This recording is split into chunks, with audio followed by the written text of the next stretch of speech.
ஓகேவா. பார்ட் ஒன்றுனா என்ன சொல்கிறாங்கன்னா அது டெரிட்டரி அண்ட் இட்ஸ் பிளேசஸ்ன்னு சொல்லுவாங்க, ஒன்றியமும் அதன் ஆட்சி எல்கையும். ஓகேவா.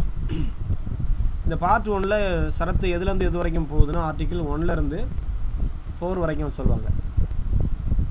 ஸோ இதில் வந்து ஏதாவது ஒரு கொஸ்டின் கேட்கணுன்னா கேட்கலாம். ஆனால் புத்தகத்தில் சரத்து 1 சரத்து 2ன்னு சொல்லி 10ஆம் கிளாஸ் புத்தகத்துக்கு வர கொடுக்கல. ஸோ நீங்கள் வந்து எழுதி படிக்கணும். இல்லைனா இந்த பிடிஎஃபை நீங்கள் ஆல்ரெடி கொடுத்துருந்தேன், கிடைக்காதவங்க வாங்கி படிச்சுக்க வேண்டியதுதான்.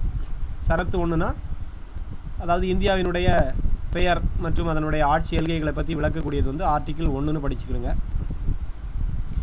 ரெண்டாவது சரத்து என்ன சொல்லுதுன்னா புதுசாக ஒரு மாநிலங்களை வந்து இந்தியாவு கூட சேர்க்கக்கூடியது. ஓகேவா. இப்போ இந்தியா கூட பார்டரில் இருக்கக்கூடிய பகுதிகள்லேருந்து சில பகுதிகளை இந்தியா கூட சேர்க்கும் பொழுது அது ஆர்டிக்கிள் 2ஐ யூஸ் பண்ணி ஜாயின் பண்ணிக்கலாம். 2ஏன்னு ஒன்று இருக்குது.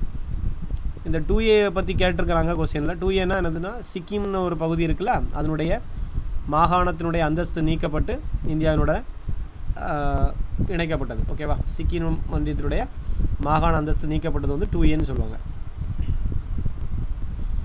சரத்து 3ங்கிறது அது 2MR தான். ஏற்கனவே இருக்கக்கூடிய பகுதியில் புதிய மாநிலங்களை இந்திய எல்கை பரப்புக்கு உள்ளாலேயே புதிய மாநிலங்களை உருவாக்கக்கூடியது, இல்லைனா ஒரு மாநிலத்தை 2ஆக பிரிக்கக்கூடியது. ஸோ இந்த மாதிரி வேலையை செய்யக்கூடியது வந்து சரத்து வந்து 3. ஓகேவா. அப்போ இந்தியாவினுடைய பெயர், அதனுடைய எல்கைகள், ஸோ இந்த மாதிரிப்பட்ட பகுதியை பற்றி விளக்கக்கூடியது வந்து சரத்து 1. சரத்து 2ங்கிறது புதிய மாநிலங்களை வந்து இந்தியா கூட ஜாயின் பண்ணக்கூடியது வந்து சரத்து 2. சிக்கிம் ஒன்றியத்தினுடைய மாகாண அந்தஸ்து நீக்கப்பட்டதுன்னு கேட்டாங்கன்னா 2A. இருக்கக்கூடிய பகுதிகளுக்குள்ளால மாநிலங்களை வந்து உருவாக்கணும் அல்லது இருக்கக்கூடியதை பிரிச்சுக்கணும் அப்படிங்கிறத பரப்பளவு எல்கைகள் இந்த பெயர்களெல்லாம் மாற்றி அமைக்கணும்னா எது வேணும்னா சரத்து 3 தான் உதவி பண்ணும். ஓகேவா. ரைட். இந்த சரத்து 4ங்கிறது வேறு ஒன்றும் கிடையாது. ஏற்கனவே இருக்கக்கூடிய சரத்து 2, 3. இந்த சரத்து 2ஐயும் 3ஐயும் அதை வந்து அதில் ஏதாவது மாற்றங்களை ஏற்படுத்துமாறு சட்டங்களை உருவாக்குதல் பற்றி விளக்கக்கூடியது தான் வந்து என்னென்னா சரத்து 4. ஓகேவா. சரத்து 4க்கு அந்தளவு ரோல் இல்லை. ஏற்கனவே இருக்கக்கூடியதை எக்ஸ்பிளைன் பண்ணுது, அவ்வளோதான். தெரிய வேண்டியது சரத்து 2, 3. ஓகேவா. கன்ஃபியூஸ் ஆகக்கூடிய இடம். புதிய மாநிலங்களை சேர்க்கிறதுங்கிறது 2, இருக்கிறத மாற்றுறதுங்கிறது 3. ரைட். அப்புறம் இது ஒரு முக்கியமான பகுதி பார்ட் 2. பார்ட் 2 என்ன சொல்லுதுன்னா சிட்டிசன்ஷிப், குடியுரிமையை பற்றி சொல்லக்கூடியது. நம்ம ஆல்ரெடி பார்த்துட்டோம். குடியுரிமை சரத்து எதுலேருந்து எது வரைக்கும் இருக்குன்னு பார்த்துட்டோம். 5லேருந்து 11 வரைக்கும் இருக்கிறது வந்து குடியுரிமை, சிட்டிசன்ஷிப். இதில் வந்து கொஸ்டின்ஸ் கேட்கலாம். சரத்து 5ல் தொடங்கி 11ல் முடியும். 5ங்கிறது என்ன சொல்லுதுன்னா இந்த அரசியலமைப்பு நம்ம உருவாக்குனாங்கள அந்த டைமில் உறைவிடம் இந்தியாவில் நீங்கள் வசிச்சிருந்தீங்கன்னா அந்த குடியுரிமை தரக்கூடிய பகுதி தான் வந்து சரத்து 5. ஓகேவா. அப்போ அரசியலமைப்பு உருவாக்கத்தின் பொழுது உறைவிடம் நீங்கள் இந்தியாவில் இருந்திருந்தீங்கன்னா அந்த குடியுரிமை உங்களுக்கு வழங்கக்கூடியதான் என்னதுன்னா சரத்து 5. சரத்து 6ங்கிறது பாகிஸ்தான் டு இந்தியா. சரத்து 7ங்கிறது இந்தியா டு பாகிஸ்தான். மாற்றி போட்டுறக்கூடாது. ஸோ இது ரெண்டுமே கன்ஃபியூஸ் ஆகக்கூடிய இடம். ஸோ அதை வந்து முக்கியமாக நீங்கள் நோட் பண்ணி படிக்க வேண்டிய இடம். ஓகேவா. அடுத்தது சரத்து 8. சரத்து 8ங்கிறது இது ரெஜிஸ்ட்ரேஷன் வரும். பதிவு செய்து கொள்வதன் மூலம் குடியுரிமையை வழங்கக்கூடியது. இந்தியாவிற்கு வெளியே வசிக்கக்கூடிய இந்திய வம்சாவளியினரை வந்து பதிவு செய்து கொள்வதன் மூலம் ரெஜிஸ்ட்ரேஷன் மூலம் குடியுரிமை வாங்கக்கூடியது வந்து சரத்து 8ன்னு சொல்லுவாங்க. சரத்து 9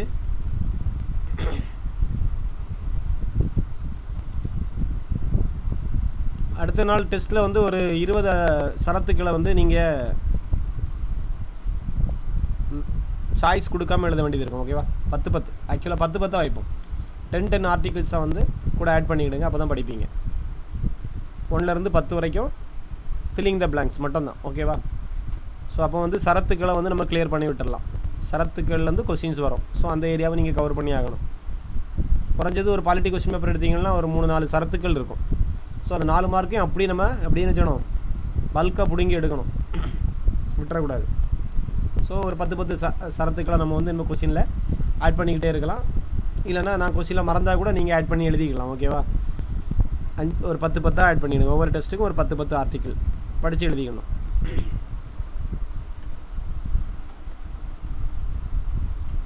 அப்புறம்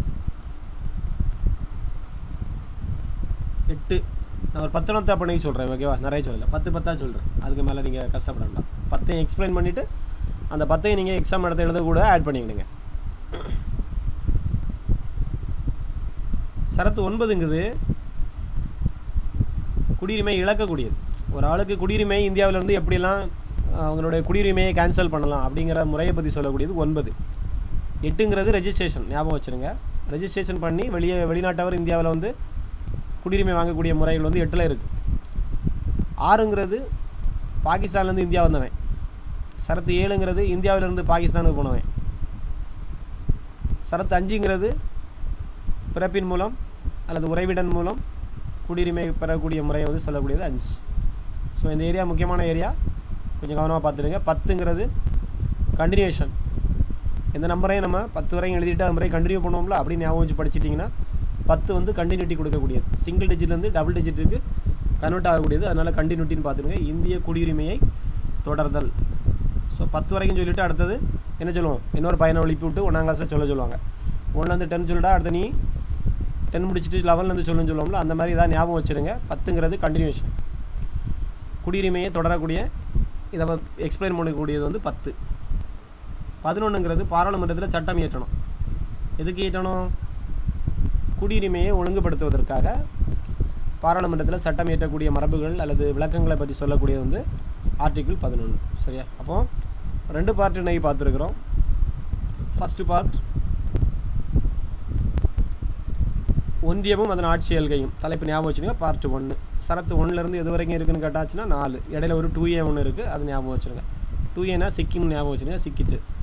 1லேருந்து அதனுடைய இந்தியாவினுடைய பெயர் மற்றும் அதனுடைய ஆட்சி எல்கைகளை பற்றி, எல்கைகள் வடக்கு எவ்வளோ இருக்குது, தெற்கு எங்கே எவ்வளவு, யாது எல்கை, அந்த எல்கைகளை பற்றி சொல்லக்கூடியது சரத்து 1.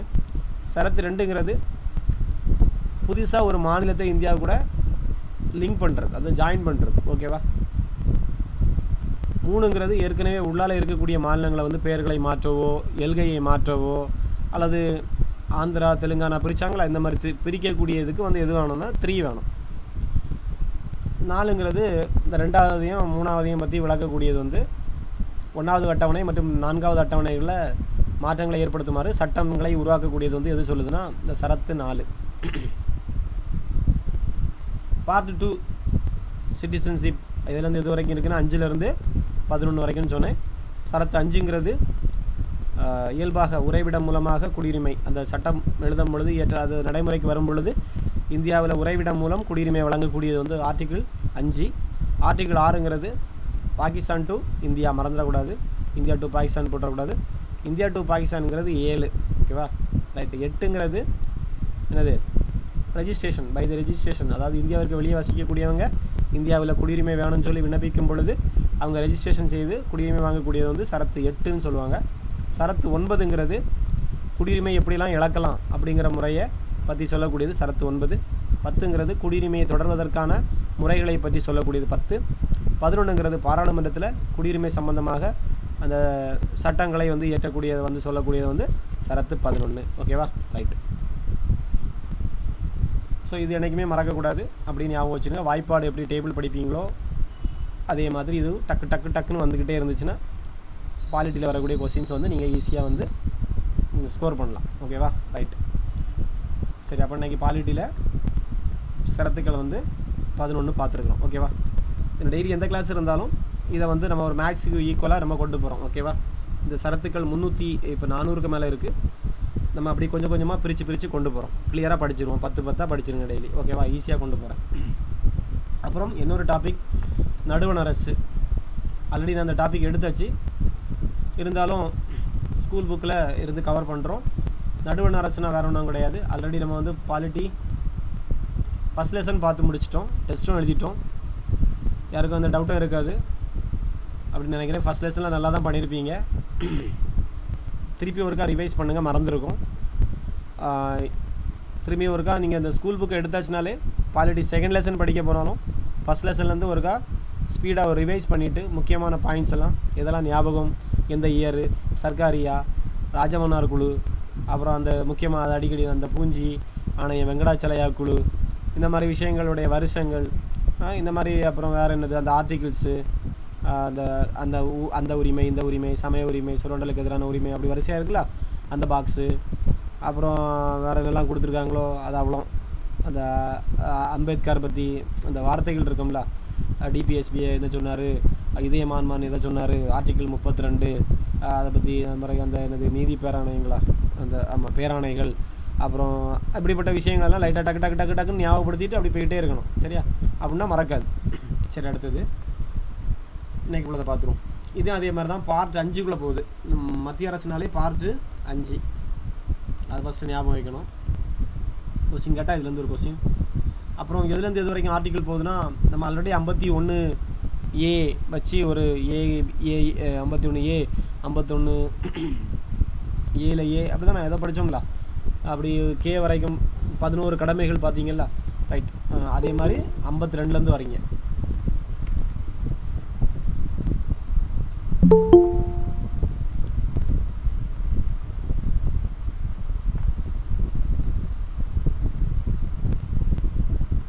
ஸோ பார்ட் 5ங்கிறது மத்திய அரசை குறிக்கக்கூடியது, அல்லது நடுவண் அரசு அல்லது சென்ட்ரல் கவர்மெண்ட்டு. ஸோ 52லேருந்து எது வரைக்கும் போகுதுன்னா 78 வரைக்கும் அந்த நடுவண் அரசினுடைய நிர்வாகத்தை பற்றி சொல்லக்கூடியது, நிர்வாகத்தை பற்றி குறிக்கக்கூடியது 52லேருந்து 78 வரைக்கும். ஓகேவா? ரைட். ஸோ நடுவண் அரசை வந்து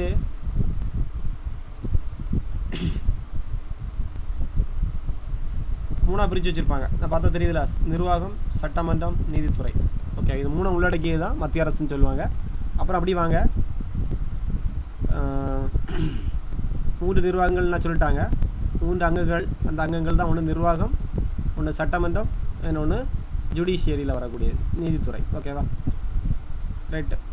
இங்கிலீஷ்லேயும் பார்க்கணுன்னா பார்த்துடுங்க. எக்ஸிக்யூட்டிவ், அப்புறம் லெஜிஸ்லேச்சர், அப்புறம் ஒன்று ஜுடிஷியரி. ஓகேவா? அப்படியே ஒரு 3 பார்ட்: எக்ஸிக்யூட்டிவ், லெஜிஸ்லேச்சர், ஜுடிஷியரி.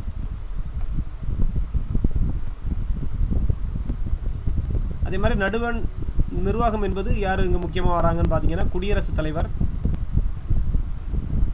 அப்புறம் துணை குடியரசுத் தலைவர். இது இருக்க கொஸ்டின் கார்டு வச்சுருந்தாங்க. பிரதம அமைச்சர் தலைவராக கொண்ட அமைச்சரவை குழு மற்றும் இந்திய அரசினுடைய தலைமை வழக்குரைஞர் ஆகியோரை உள்ளடக்கியது. ரொம்ப ரொம்ப முக்கியமான பகுதி. யாரெல்லாம் உள்ளடக்கியதுன்னு கேட்பாங்க. இதில் வந்து இல்லாதவர்களை நீக்குங்கன்னு சொல்லி கேட்கலாம், இல்லை தவறான ஒன்றை நீக்குங்கன்னு சொல்லி கேட்கலாம். கொஸ்டின் எப்படி வேணாலும் இருக்கலாம். முக்கியமாக தெரியாது நடுவண் அரசுனா அவங்களுக்கு யாரெல்லாம் தெரியணும்? அந்த குடியரசுத் தலைவர், அவருடைய துணை குடியரசுத் தலைவர், அப்புறம் இந்த பிரதமர் ப்ளஸ் அவருடைய அமைச்சரவை தலைவராக கொண்ட அந்த அமைச்சரவை குழு, பிரதம அமைச்சரை தலைவராக கொண்ட அமைச்சரவை குழு. அப்போ உள்ள யார் இன்க்ளூடிங்? பிரதமரும் இன்க்ளூடிங் அந்த அமைச்சரவை குழு மற்றும் இந்திய அரசினுடைய தலைமை வழக்குரைஞர். சரியா? ஜட்ஜெல்லாம் கிடையாது, இந்திய அரசினுடைய தலைமை வழக்குரைஞர். இவங்கள அனைவரையும் உள்ளடக்கியது தான் இந்த நடுவண் அரசாகும். ஓகேவா? ரைட்.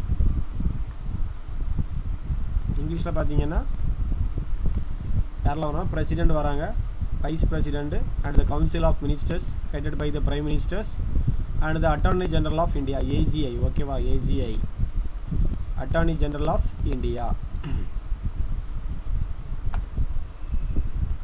ஸோ ஃபஸ்ட்டு வந்து 2 அவை உண்டு, மக்களவை, மாநிலங்களவைன்னு தெரியும், லோக்சபா, ராஜ்யசபான்னு உங்களுக்கு தெரியும். ஃபஸ்ட்டு வந்து இந்திய குடியரசுத் தலைவரை பற்றி பார்க்குறீங்க. அவர் வந்து அரசினுடைய தலைவர்னு சொல்லுவாங்க. அரசாங்கத்தினுடைய தலைவர்னு ஒரு வார்த்தை வந்து அவர் ஒரு பிரதமர். அரசின் தலைவர்னு கேட்டாச்சுன்னா குடியரசுத் தலைவர் தான். ஓகேவா? இவர் வந்து டம்மி அப்படின்னு நம்ம நினைப்போம். பேரளவில் தான் இவருடைய அதிகாரம்லாம் இருக்கும். அவர் இந்தியாவினுடைய முதல் குடிமகன் பார்த்துருப்பீங்க. முப்படைகளின் தலைமை தளபதினு பார்த்துருப்பீங்க. சரியா? ஆல்ரெடி படிச்சிருப்பீங்க நிறைய பேர். இது நான் எக்ஸாம் போடுன்னு சொன்னதுனால திருப்பி இருக்க பார்க்கறதுனால ஈஸியாக இருக்கும். சட்டப்பிரிவு 53 வராங்க. புக்கில் இருக்கக்கூடிய ஆர்டிக்கிளில் 53 ஸ்கூல் புக்கை வச்சு கொஸ்டின் எடுத்தாங்கன்னா இந்த சட்டப்பிரிவு 53 பற்றி கேட்கலாம்.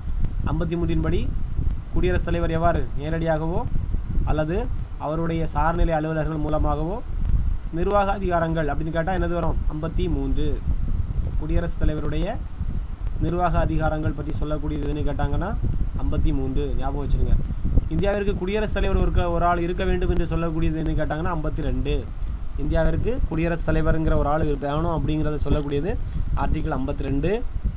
அவருடைய அதிகாரங்கள் பார்த்தீங்கன்னா அவரோ அல்லது அவருடைய அதிகாரிகளை வச்சோ அவர் வந்து அதிகாரம் பண்ணலாம் அப்படிங்கிற ஆர்டரை கொடுக்குறது 53.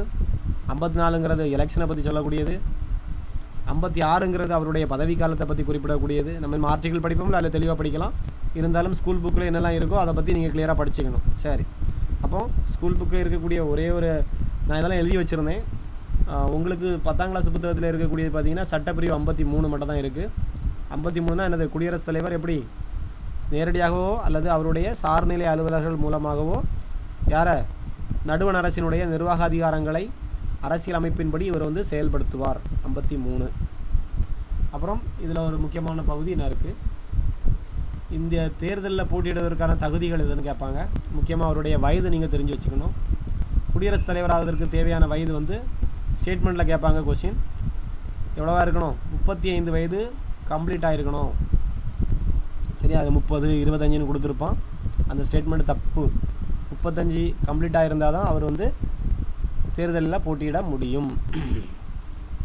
ஸோ போட்டியிடக்கூடிய நேரத்தில் அவர் இந்திய குடிமகனாக இருந்தால் போதுமே தவிர அவர் இந்தியாவிலே பிறந்திருக்கணும், இந்தியாவிலே வளர்ந்துருக்கணும் அப்படிலாம் ரூல்ஸ் கிடையாது. ஓகேவா?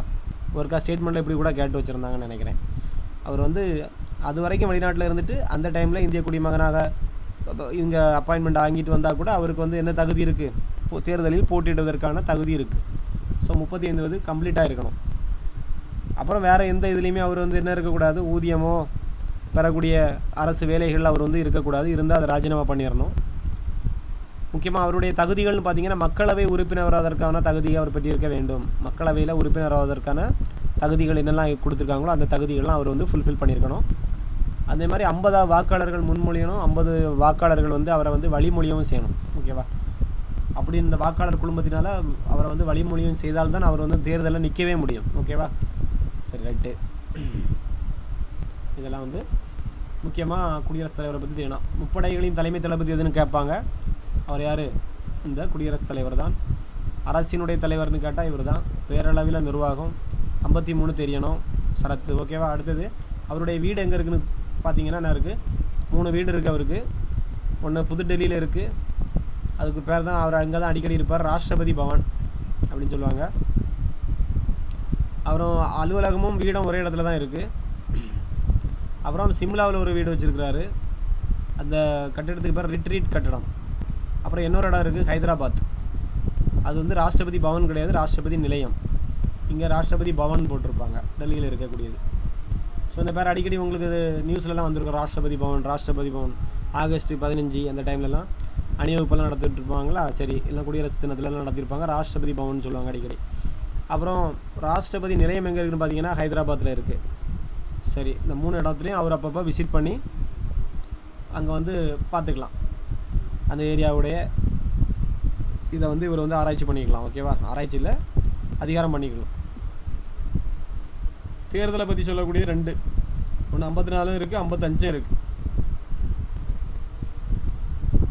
அவருடைய பதவி காலம் எத்தனைன்னு கேட்பாங்க, 5 ஆண்டுகள்.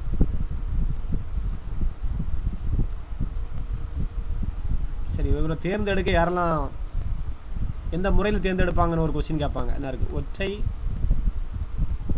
மாற்று வாக்கு விகிதாச்சார பிரதிநிதித்துவம்னு ஒரு முக்கியமான வார்த்தையை ஞாபகம் வச்சுக்கணும். விகிதாச்சார பிரதிநிதித்துவத்தின்படி ஒற்றை மாற்று வாக்கு மூலம் விகிதாச்சார பிரதிநிதித்துவம், முக்கியமாக தெரிய வேண்டியது விகிதாச்சார பிரதிநிதித்துவத்தின்படி தான் வாக்காளர் குழுமத்தால் இவர் வந்து தேர்ந்தெடுக்கப்படுவார்.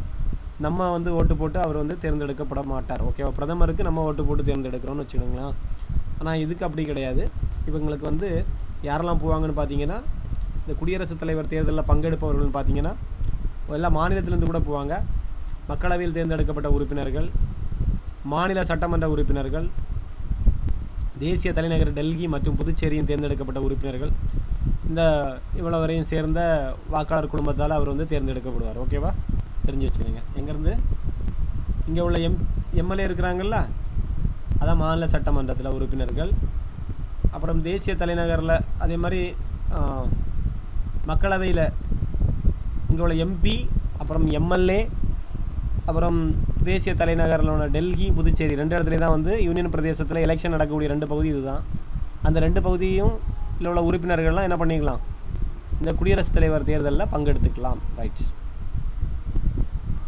இவருக்கு யார் பதவியை பிரமாணம் செய்து வைப்பார்கள்னு கேட்டாங்கன்னா, உச்சநீதிமன்ற தலைமை நீதிபதி அவர் தான் வந்து இவரை வந்து என்ன செய்வாங்க, உறுதிமொழி பதவி பிரமாணம் செய்து வைப்பவர் யாருன்னு கேட்டால் குடியரசுத் தலைவருக்கு இவர்.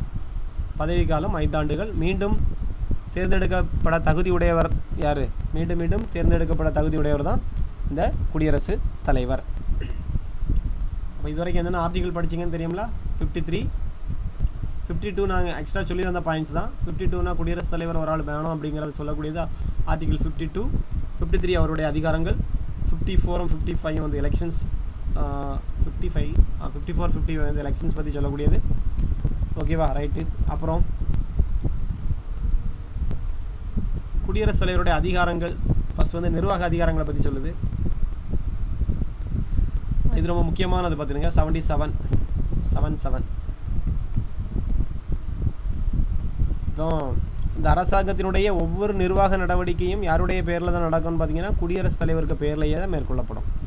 எந்த நடவடிக்கை ஏற்பட்டாலும் சரிதான், அது அனைத்துமே குடியரசுத் தலைவருடைய பேரால் தான் நிர்வாக நடவடிக்கைகள்லாம் மேற்கொள்வார்கள். மாநிலத்தில் ஆளுநருடைய பேரில் தான் எல்லாமே நடக்கும். ஸோ அதான் முதல் கூட்டத்தில் என்ன கூட்ட வைப்பாங்க, ஆளுநரை கூட்டி வச்சு உரையாற்ற வைப்பாங்க, அவரை தான் வாசிக்க வைப்பாங்க, எல்லாம் செய்வாங்க. ரைட்டா? அப்போ எல்லா நடவடிக்கைகளும் யாருடைய பேரில் நடக்கும்? இவங்க பேரில் தான் நடக்கும். ஆளுநர் அல்லது இந்தியா முழுமைக்குன்னு பார்த்தீங்கன்னா குடியரசுத் தலைவரின் பேரால் நடைபெறும். அதே மாதிரி பிரதம அமைச்சர்களுக்கு பதவி நியமிக்கக்கூடியது, மற்ற அவர் சொல்லக்கூடிய அமைச்சர்களை எல்லாம் நியமிக்கக்கூடியது யாருன்னு பார்த்தீங்கன்னா குடியரசுத் தலைவர். மாநிலத்தில் யார் உங்களுக்கு தெரியும், ஆளுநர். முதலமைச்சர் நியமனம், அவங்க பதவி பிரமாணம் செய்து வைப்பது, அப்போ முதலமைச்சர் கை காட்டக்கூடிய அமைச்சர்களுக்கு பதவி பிரமாணம் செய்யக்கூடியது எல்லாமே இங்கே ஆளுநர் பார்ப்பார். ஆளுநருக்கு சேம் ஈக்குவல் தான் குடியரசுத் தலைவர். அவர் எங்கே பார்ப்பாருன்னா இந்தியாவில் பிரதமருக்கு கண்ட்ரோல் பண்ணுறது. பிரதமரும் அவருடைய அமைச்சர்களுக்கும் பதவி பிரமாணம் செய்து வைப்பவர் யாருன்னு பார்த்தீங்கன்னா இந்த குடியரசுத் தலைவர். ஓகேவா? ரைட். வேறு என்ன முக்கியமான பதவி பிரமாணம் செய்து வைப்பாருன்னு சொல்லி நீங்கள் படிச்சுக்கிடுங்க. என்ன இருக்குது, இந்தியாவின் மிக முக்கிய பதவிகள் மாநில ஆளுநர்களை நியமிக்கிறது, உச்சநீதிமன்றத்தில் உயர்நீதிமன்ற நீதிபதிகளை இது முக்கியமான பாயிண்ட். நீங்கள் நினைப்பீங்க உச்சநீதிமன்றத்துக்கு மட்டும்தான் இவர் குடியரசுத் தலைவர் நீதிபதியை நியமிப்பார்னு இல்லை. இங்கே உள்ள ஒவ்வொரு மாநிலத்தினுடைய உயர்நீதிமன்ற நீதிபதியினுடைய அவங்களுடைய நியமனத்தையும் இவர் தான் பண்ணி வைப்பார். ஓகேவா?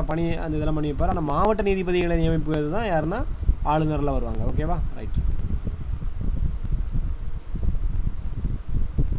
அதே மாதிரி இந்திய அரசினுடைய தலைமை வழக்குரைஞர், இப்போ பார்த்தோம்ல தலைமை வழக்குரைஞர், அவங்கள நியமனம் செய்யக்கூடியதும் யாருதுன்னு பார்த்தீங்கன்னா இவர் தான்.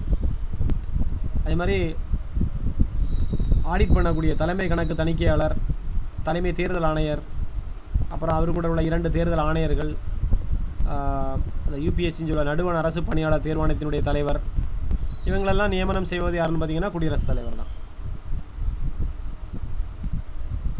சட்டமன்ற அதிகாரங்கள்னு பார்த்தீங்கன்னா ஃபஸ்ட்டு ஒரு கவர்மெண்ட் ஃபார்ம் ஆகி வருதுன்னா அந்த சட்டமன்றத்தில் முதல் உரையாற்றி ஆற்றுவார்னு பார்த்தீங்கன்னா குடியரசுத் தலைவர் தான் இருக்கார். உரையாற்றி துவக்கி வைப்பார். இருக்கா? ரைட். அதே மாதிரி ஒவ்வொரு ஆண்டினுடைய நாடாளுமன்றத்தினுடைய முதல் கூட்டம் யாருடைய உரையில் தான் தொடங்கும்னா குடியரசுத் தலைவரோட உரையுடன் தான் துவங்குகிறது. குடியரசுத் தலைவர் கம்பல் பண்ணி ஆண்டுக்கு 2 முறை நாடாளுமன்றத்தை கூட்டுகிறார். எத்தனை முறை வேணாலும் கூட்டிக்கலாம். அட்லீஸ்ட்டு வந்து ஒரு 2 டைம்ஸ் ஆகுது இவருடைய கூட்டணும் அப்படின்னு சொல்லி இவர் வந்து ஆர்டர் போடுவார். ஓகேவா? ரைட்ஸ். அதே மாதிரி எந்த ஒரு மசோதாவாக இருந்தாலும் குடியரசுத் தலைவருடைய கையொப்பம் விட்ட பிறகு தான் அது வந்து சட்டமாக மாறும். ஓகேவா? அதே மாதிரி ஒரு கண்டிஷன் இருக்குது, நிதி மசோதா ஒன்று இருக்குது, ரொம்ப ரொம்ப முக்கியமான பாயிண்ட்டு, ஃபினான்ஸ் பில்லு. சரியா? அந்த நிதி மசோதாவை குடியரசுத் தலைவருடைய ஒப்புதல் இன்றி நாடாளுமன்றத்தில் வாசிக்கவே முடியாது, அறிமுகமே செய்ய முடியாது. அவர் நினச்சா அந்த இந்த 2 அவையை கூட வந்து என்ன செய்யலாம், முடிச்சுக்கிடுங்கன்னு சொல்லி அவை நடந்துகிட்டு இருக்கும்போது என்ன செய்யலாம், அந்த அவையை நிறுத்தி வைக்கலாம். கூட்டத்தையோ குடியரசுத் தலைவர் வந்து முடிவுக்கு கொண்டு வந்துக்கலாம். அதே மாதிரி மக்களவையின் 5 ஆண்டு காலம் முடிவுக்கு முன்னாடி அதை கலைக்கும் அதிகாரமும் யார்கிட்ட இருக்குன்னா குடியரசுத் தலைவருக்கு இருக்குது. ஆட்சி சரியில்லை, சட்டம் ஒழுங்கு சரியில்லை, நீங்கள் ஆட்சி பண்ணுறது சரியில்லை அப்படிங்கிற காரணத்தை கொண்டு என்ன செய்யலாம், ஆட்சியை கலைக்கக்கூடிய அதிகாரம் யாருக்கு இருக்குன்னு கேட்டாங்கன்னா குடியரசுத் தலைவருக்கு இருக்குது. மாநிலங்களுக்கு வந்து ஆளுநர் இருக்கார். அதே மாதிரி இது ஒரு முக்கியமான பாயிண்ட் வரும் பார்த்துங்க. மாநிலங்களவைக்கு குடியரசுத் தலைவர் சார்பாக எத்தனை பேரை அடிக்கடி கொஸ்டினில் கேட்பாங்க. அதாவது இலக்கியம், அறிவியல், விளையாட்டு, கலை மற்றும் சமூக பணி ஆகிய துறைகளில் சிறந்து விளங்கக்கூடிய ஒரு 12 நபரை இளையராஜா கூட தேர்ந்தெடுத்தாங்க. ஓகேவா? சச்சின் டெண்டுல்கர் இவங்களெல்லாம் வந்து எங்கே அனுப்பி வைப்பாங்க? மாநிலங்களவைக்கு நியமனம் செய்யக்கூடிய அதிகாரம் யாருக்கு இருக்குன்னு பார்த்தீங்கன்னா குடியரசுத் தலைவருக்கு இருக்குது. ஒரு 12 நபர்கள். யாருக்கு அந்த அதிகாரம் இருக்குதுன்னு பார்த்தீங்கன்னா குடியரசுத் தலைவருக்கு இருக்குது. அதே மாதிரி ஆங்கிலோ இந்தியர் சமூகத்தை சேர்ந்த 2 நபர்களை மக்களவையில் மாநிலங்களவையில் இல்லை, மக்களவையில் போதுமான பிரதிநிதித்துவம் இல்லை என்று கருதும் பட்சத்தில் குடியரசுத் தலைவர் நியமனம் செய்யலாம். ஆங்கிலோ இந்தியர்கள் அது இப்போ இல்லை, சரி, அந்த நடைமுறையை தூக்கிட்டாங்க. இதுக்கு முன்னாடி இருந்துச்சு. குடியரசுத் தலைவர் 2 ஆங்கிலோ இந்தியர்களை வந்து மக்களவைக்கு நியமிப்பார். நம்ம அனுப்பி வைக்கிறோம்ல, ஓட்டு போட்டு எம்பி ஓட்டு போடாமல் மக்களவைக்கு அனுப்பப்பட்ட எம்பிக்களில் ஒரு 2 எம்பி அந்த கூட்டத்துக்கு இவருக்கு சார்பாக அனுப்பி வைப்பாங்க. மாநிலங்களவைக்கு ஒரு 12 பேர் அனுப்பி வைப்பாங்க. நிதி அதிகாரங்கள் பார்த்துடுங்க. குடியரசுத் தலைவருக்கு அனுமதி பெற்ற பிறகு தான் நிதி அமைச்சரே பட்ஜெட் வாசிக்க முடியும். நடுவர் நிதி அமைச்சர் மக்களவையில் வந்து அதை சமர்ப்பிப்பார். அப்புறம் அவசர கால நிதி யார்கிட்ட இருக்குன்னு கேட்பாங்க. ரொம்ப ரொம்ப முக்கியமான பாயிண்ட். சரியா? எமர்ஜென்சி ஃபண்டு யார்கிட்ட இருக்குன்னு பார்த்தீங்கன்னா குடியரசுத் தலைவர்கிட்ட தான் இருக்கும். ஏதாவது ஒரு இந்தியாவில் ஒரு பேரிடரோ ஆபத்தோ வந்துச்சுன்னா அந்த ஃபண்டை யார் ரிலீஸ் பண்ணுவார்னா குடியரசுத் தலைவர் தான் ரிலீஸ் பண்ணுவார். ஓகேவா? அவசர கால நிதி யார்கிட்ட இருக்குன்னு கேட்டாங்கன்னா குடியரசுத் தலைவர்கிட்ட இருக்குது. அதே மாதிரி இவருடைய பரிந்துரை இல்லாமல் எந்த மானிய கோரிக்கையும் கொண்டு வர முடியாது. மானியங்கள் கொடுக்க முடியாது. கவர்மெண்ட் நினச்ச எல்லா இலவசங்களையும் அள்ளி தட்ட முடியாது. இவருடைய பரிந்துரையின்றி எந்த ஒரு மானிய கோரிக்கைகளும் கொண்டு வர முடியாது. அதே மாதிரி ஒரு முக்கியமான பாயிண்ட் என்ன இருக்குது பாருங்கள். இந்த குடியரசுத் தலைவர் வந்து 5 ஆண்டுகளுக்கு ஒரு முறை ஒரு குழு அமைப்பார், நிதிக்குழு. 5 ஆண்டுகளுக்கும் ஒரு நிதிக்குழுவை வந்து இவர் அமைப்பார். இது ரொம்ப முக்கியமான பாயிண்ட். ஸோ குடியரசுத் தலைவரை பற்றி நிறைய பார்த்துட்டு வந்துட்டு இருக்கோம். கொஸ்டின்ஸ் வர வாய்ப்பு இருக்குது. அப்புறம் 72 அப்படின்னா மன்னிப்பளிக்கக்கூடிய அதிகாரம். தூக்கு தண்டனை கைதியை கூட என்ன பண்ணிட்டுருவார், விட்டுருவார். அப்போ ஆர்டிகல் 77 என்ன சொல்லிச்சு? எல்லா நிர்வாக அதிகாரங்களும் யாருக்கு பேரில் நடக்கும்? குடியரசுத் தலைவரின் பெயராலே நடக்கும்ங்கிறது தான் சரத்து 77 சொன்னது. 53 என்ன சொல்லிச்சு?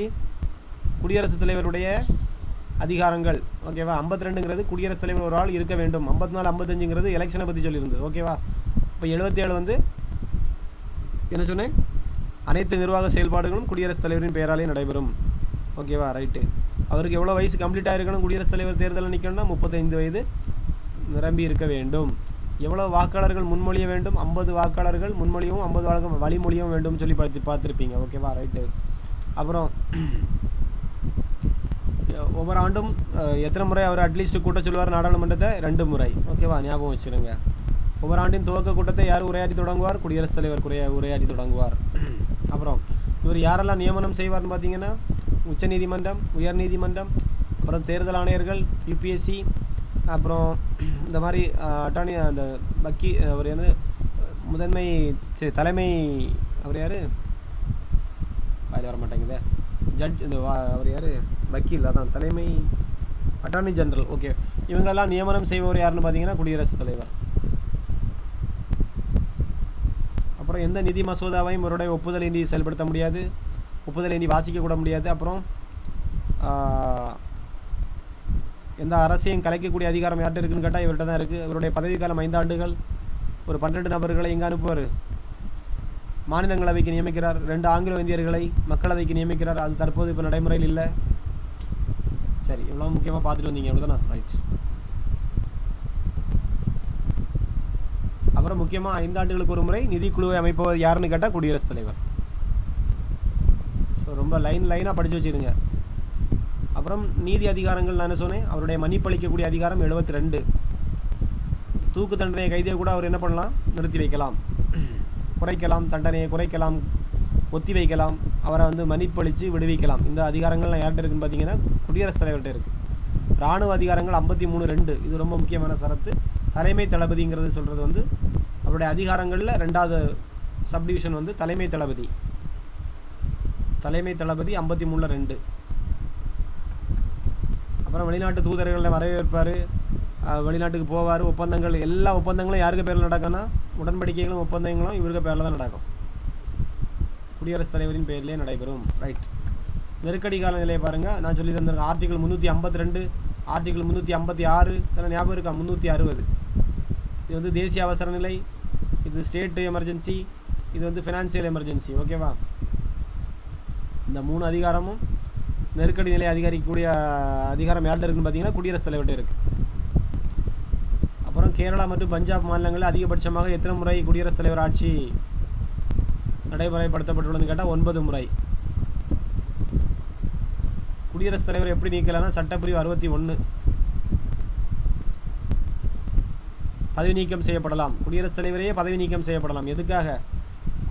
அரசியலமைப்பை மீறிய குற்றச்சாட்டு நிரூபிக்கப்படுவதன் மூலம். அரசியலமைப்பை மீறி இருக்கிறாரு அப்படிங்கிற குற்றச்சாட்டை நிரூபித்தா மட்டும்தான் அவரை பதவி நீக்கம் செய்யப்படலாம். 2 அவைகளிலும் தீர்மானமாக கொண்டு வர, இது முக்கியமான பாயிண்ட்டு. ஃபஸ்ட்டு வந்து ஒரு குடியரசுத் தலைவரை நீக்கணும்னா என்ன பண்ணணும்? 2 அவை, மக்களவை, மாநிலங்களவை, 2 அவைகளிலும் ஒரு தீர்மானம் கொண்டு வரப்பட்டு நிறைவேற்ற வேண்டும். ஃபஸ்ட்டு இவரை நம்ம நீக்கணும் அப்படின்னு. அப்புறம் அந்த அவைக்கு வரக்கூடிய 4ல் 1 பங்கிற்கு குறையாமல் அதுக்கு ஆதரவு இருக்கணும். அந்த தீர்மானத்துக்கு 4ல் 1 பங்கு, 1/4 பங்கு வாக்காளர்கள் வந்து என்ன செய்யணும்? சரி இவரை நீக்கிடலாங்கிற ஆதரவு தெரிவிக்கணும். அப்புறம் ஓகே, இந்த இதெல்லாம் இருந்தாச்சுன்னா அவரை வந்து நம்ம என்ன செய்யலாம்? பதவி விட்டு தூக்கலாம். அதே மாதிரி குடியரசுத் தலைவர் தனது பதவிக்காலம் முடிந்தாலும் 5 ஆண்டுகள், அப்படி தானே? 5 ஆண்டுகள் முடிந்தாலும் அடுத்த ஆள் வாரது வரைக்கும் அவர் அந்த பதவியில் கண்டினியூ பண்ணலாம், பதவியில் வந்து தொடரலாம். ஓகேவா? அப்போ நம்ம இன்றைக்கி இது வரைக்கும் பார்த்துருக்கோன்னா உங்களுக்கு வந்து குடியரசுத் தலைவர் வரைக்கும் சொல்லி வந்திருக்கிறேன். ஓகேவா? குடியரசுத் தலைவர் வரைக்கும் சொல்லி வந்திருக்கிறேன். 10 ஆர்டிகிள் வந்து மனப்பாடம் பண்ண சொல்லியிருக்கேன். ஓகேவா? இதை வேணால் நான் இன்றைக்கி சொல்லி வந்திருக்கேன். ஆனால் திரும்ப முதல்ல இருந்து ஒருக்கா பார்த்துடுங்க.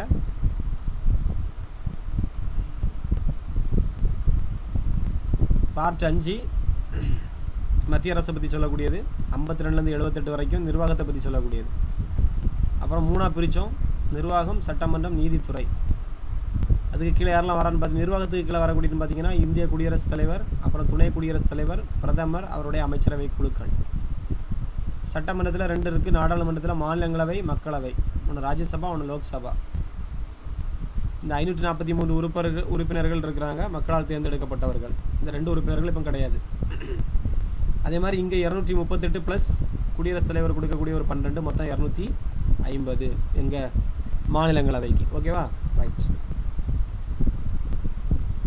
அப்புறம் இந்த நிர்வாகத்தில் யாரெல்லாம் இருக்கான்னு பார்த்தீங்கன்னா ஃபஸ்ட்டு முதன்முதலாக இருக்கக்கூடியவர் வந்து குடியரசுத் தலைவர், 2வது துணை குடியரசுத் தலைவர், அப்புறம் பிரதமரை தலைவராக கொண்ட அமைச்சரவை குழுக்கள், அப்புறம் இந்திய அரசினுடைய தலைமை வழக்கறிஞர்.